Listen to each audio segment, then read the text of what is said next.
Hey, I'm Financial Education Book, your go-to finance buddy. And I'm Multiple Income Streams Plumber, the guy who loves making money flow. Today, we're diving into beginner stock market basics. Let's learn how to start investing smartly. Hey, Max, what even is a stock? Super simple.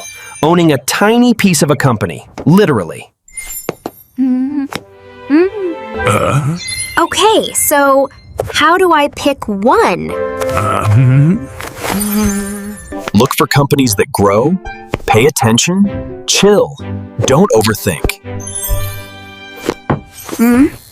And what about risk? I hear it's scary. Totally normal. But spreading money over many stocks keeps it safe. Cool. Any pro tips for a beginner like me? Start small, stay consistent, and reinvest your gains. It's magic overtime.